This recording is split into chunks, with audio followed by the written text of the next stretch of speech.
Hai teman-teman, saya Anissa. Sekarang saya sedang berada di ruangan kesiswaan. Dan sekarang di depan saya sudah ada Ibu Desi Sri Luciawati sebagai Wakil Kepala Sekolah Bidang Kesiswaan. Apa kabarnya Bu hari ini? Alhamdulillah selalu baik.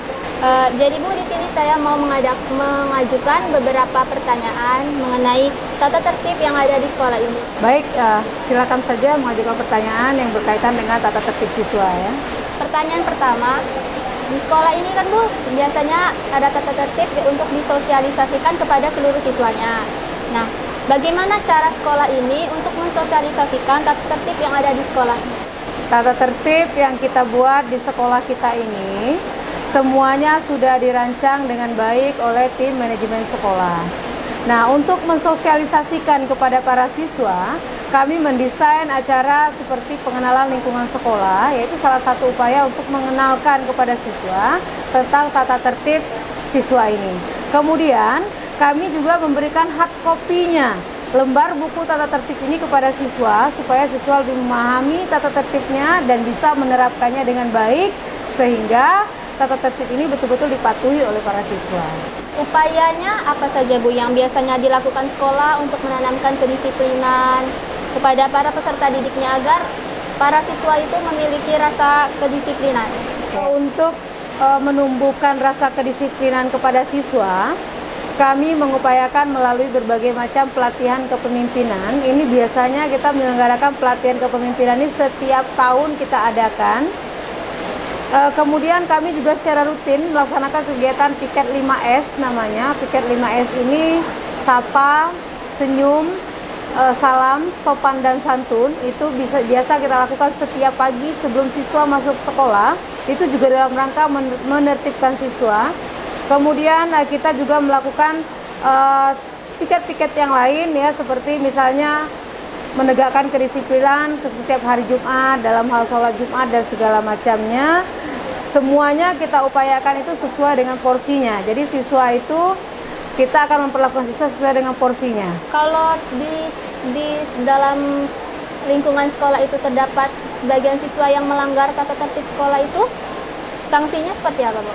Nah, jadi kalau seandainya siswa melakukan pelanggaran, ada beberapa jenis sanksi yang ada di sekolah kita. Kategori sanksinya ada yang namanya sanksi ringan, itu untuk kategori pelanggaran tingkat 1. Kemudian ada yang sanksi berat, itu untuk kategori pelanggaran tingkat 3 ya. Kalau yang sedang, itu untuk kategori pelanggaran tingkat menengah. Kemudian tingkat 2 ya. Kalau yang sangat berat sekali, itu pelanggaran yang tingkat 4 ya. Pelanggaran tatib tingkat 4. Apakah semua tata tertib di sekolah ini bersifat tegas Bu? Jelas.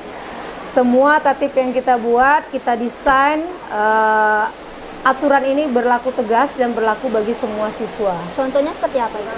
Misal, kami akan memberikan sanksi langsung dan sanksi di tempat apabila pertama, siswa rambutnya panjang.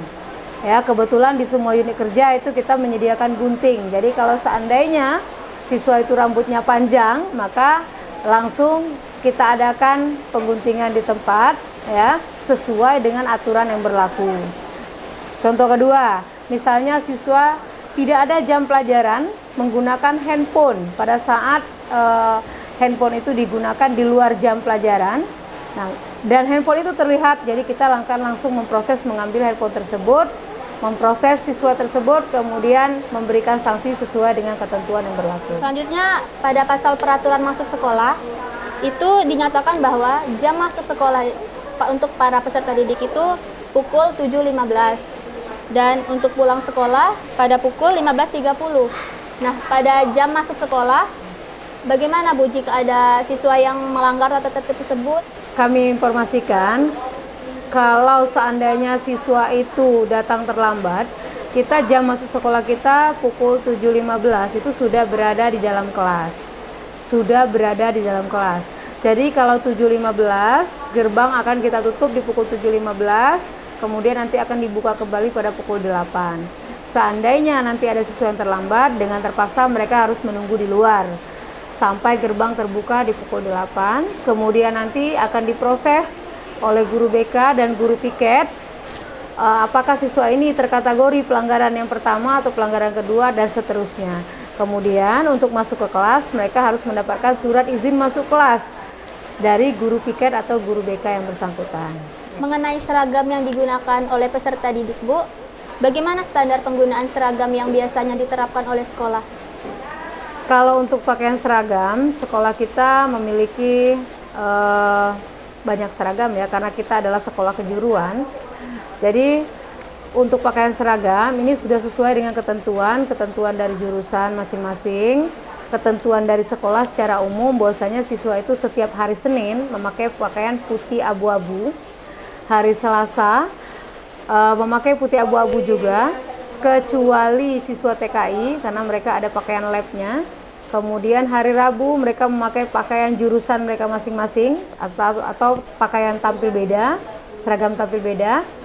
Kemudian hari Kamis kelas 11 dan kelas 10 itu menggunakan pakaian pramuka, sedangkan kelas 12 mereka menggunakan pakaian seragam PKL. Kemudian hari Jumat itu semua siswa berseragam batik muslim, kecuali kalau kita mengadakan kegiatan Jumat bersih dan Jumat sehat, itu biasanya siswa menggunakan pakaian olahraga. Ya. Baik para siswa semua ya, yang saya jelaskan tadi itu hanya sebagian kecil dari peraturan tata tertib di sekolah kita. Untuk lebih jelasnya Ananda bisa membaca pada link di bawah ini. Mohon peraturan ini dipahami sehingga Ananda bisa menerapkan dan menjadikan ini sebagai patokan dan panduan untuk menjadi siswa-siswi SMKN 1 Kota Bengkulu. Oke teman-teman, sekian dulu wawancara kita mengenai tata tertib di SMK Negeri 1 Kota Bengkulu ini. Tetap semangat, SMK bisa, SMK hebat, SMK Negeri 1 luar biasa, Allahu Akbar.